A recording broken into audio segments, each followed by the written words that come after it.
গুণ করছি 3x যোগ 2 গুণ 5x মাইনাস 7, অর্থাৎ আমরা দুটো দ্বিপদীকে গুণ করছি। আমি তোমাদের এটা করার দুটো সমতুল্য পদ্ধতি দেখাবো।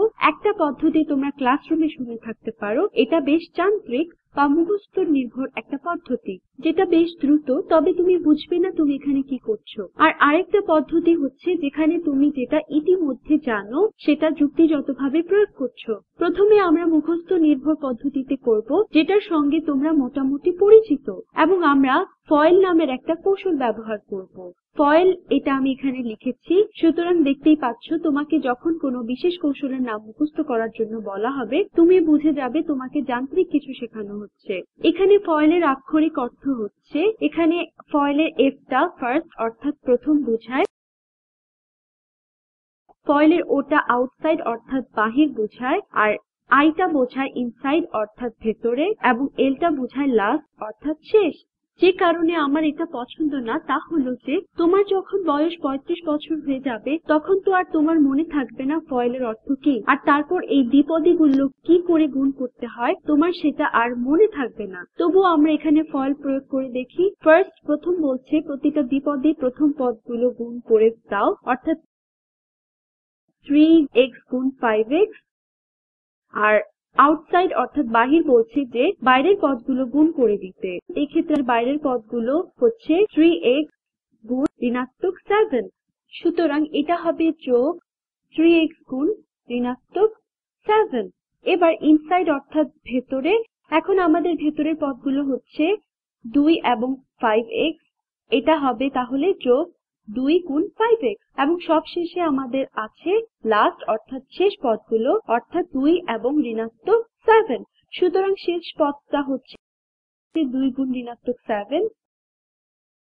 অর্থাৎ তুমি এখানে যেটা করছো তা হচ্ছে তুমি প্রতিটা পদকে অন্য প্রতিটা পদের সঙ্গে গুণ করে দিচ্ছ।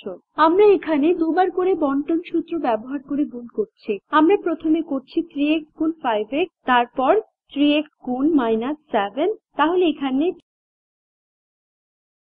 3x গুণ 5x কে গুণ করলে হয় 3 কে 5 দ্বারা গুণ করলে হয় 15, আর x কে x দ্বারা গুণ করলে হয় x এর বর্গ, তাহলে 15x এর বর্গ, কারণ x ঘাত 1 গুণ x ঘাত 1 সমান হচ্ছে x এর বর্গ, আর 3 গুণ 5 হচ্ছে 15, আর এখানে এই পদটা হচ্ছে 3 গুণ ঋণাত্মক 7 যা হলো ঋণাত্মক 21, আর তারপর আসি এই পদটায় 2 গুণ 5 অর্থাৎ 10 গুণ x, সুতরাং যোগ 10x, আর সবশেষে আমাদের এই নীল পদটা আছে যেটা হচ্ছে 2 গুণ ঋণাত্মক 7 অর্থাৎ ঋণাত্মক 14। আর আমাদের এখানে শেষ হয়ে যায়নি, এটাকে আরেকটু সরল করা যায়। আমাদের কাছে এখানে দুটো সদৃশ্য পদ আছে, রংটা বদলে নেই।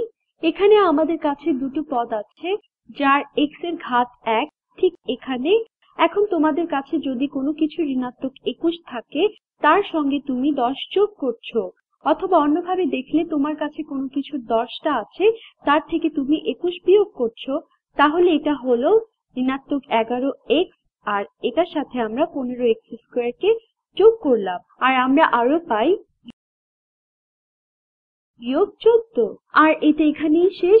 আমি তোমাদের বলেছিলাম এটা করার আরেকটা পদ্ধতি দেখাবো, তাই আমি এখন দেখাতে চাই কেন ফয়েল মুখস্থ না করেও বন্টন সূত্র ব্যবহার করে এই উত্তর পাওয়া যায়। এখন বন্টন সূত্র আমাদের বলে যে যখন কোনো কিছুর সাথে একটা রাশিকে গুণ করতে হয় সেটাকে রাশিটার প্রতিটা পদের সঙ্গে গুণ করতে হবে। সুতরাং আমরা 5x টাকে বন্টন করতে পারবো। দাঁড়াও আমি তোমাদেরকে আরেকভাবে দেখাই। আমরা 5x বিয়োগ 7 এই পুরো রাশিটাকে 3x বিয়োগ 2 এর মাঝে বন্টন করতে পারবো। আমি ক্রমটাকে একটু বদলিয়ে দিচ্ছি কেননা আমরা বাম দিক থেকে কোনো কিছু বন্টন করে অভ্যস্ত। সুতরাং এটা হচ্ছে 5x বিয়োগ 7 গুণ 3x যোগ 2। আমি শুধু দুটো রাশির ক্রম উল্টে দিচ্ছি, আর আমরা এই পুরো জিনিসটাকে প্রতিটা পদের সাথে গুণ করে বন্টন করে দিতে পারবো।